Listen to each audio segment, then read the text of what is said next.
We are continuing our exclusive series on the disappearance of Monica Carrasco. The teen went missing in 2003. Good evening, I'm Carson Bush-Jost. And I'm Madeline Bierster. ABC Big 2's Caitlin Landers joins us now live in studio.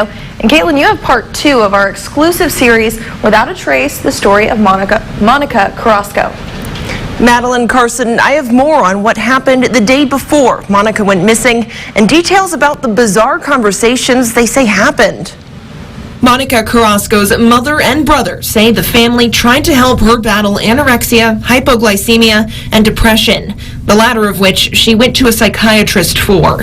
Kathy took her daughter to her first appointment and let her go in solo for privacy. There was a second appointment close to the date of Monica's disappearance. The day before she disappeared, she had an appointment to see her psychiatrist. So I asked my sister-in-law to take her because I had to work that day. So she took her, and her husband went with her to Odessa to see her psychiatrist. Kathy says Monica's uncle went in with her to the appointment. Her uncle told me that she was very depressed when the doctor said she couldn't go back to school because she had to, get better before she can go back to school.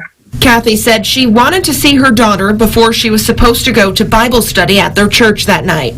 Before they went to the meeting, I had stopped there to see what the doctor had said, to get an update from my sister-in-law, and she told me, I met them at the store, and she came in and she told me, what the doctor had said. It's a moment that will forever be in Kathy's mind. Before I left and they left, we got in a circle. My brother-in-law, the owner of the store, and my sister-in-law and Monica, we got in a circle, we prayed together. So that was the last time I saw her.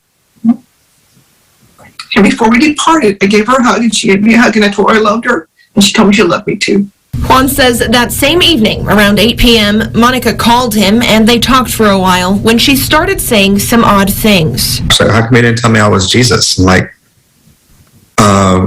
so who told you you're Jesus? She's like, and then she ended up telling me the little birdies were telling her that she was Jesus. I mean, that was a little bit odd, like maybe she was having some type of, psychosis going on, unknown. I don't know why, both would be because of the meds that she was taking, which the meds that she was taking, I think my mom had mentioned to me that they were controversial to be given to a minor. Juan says he asked her more questions, then soon after, he says she snapped out of it and asked if she could stay with him in Austin, where he lived. I said, no, you can't come stay with me in Austin until you get better. After you get better, and, Thea tells me that you've been eating right, and the doctor says that you're good to go, then you can come stay with me.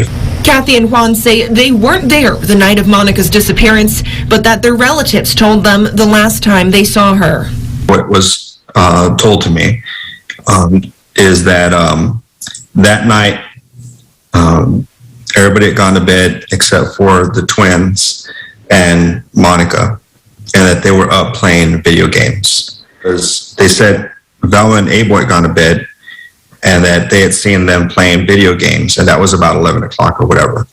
And that was the last time that they had seen Monica. We were told that before the boys went to bed, they checked on her, and they said she was in bed asleep. And they went to bed around 1:30 that night.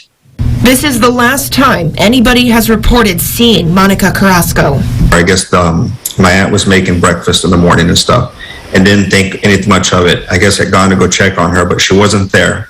And so she thought, well, maybe she's like in the garden, because they had like a swing out there where she liked to go sit and pray or reflect or whatever. And so she didn't really think anything of her not being in her room that morning when she was making breakfast. And I guess until she went to go look for her, and that's when they realized that she was nowhere to be found. I called that morning to see how she was doing around 9:30, and my sister-in-law told me that she was missing. At that point, I just left work and I went straight to Balmorhea.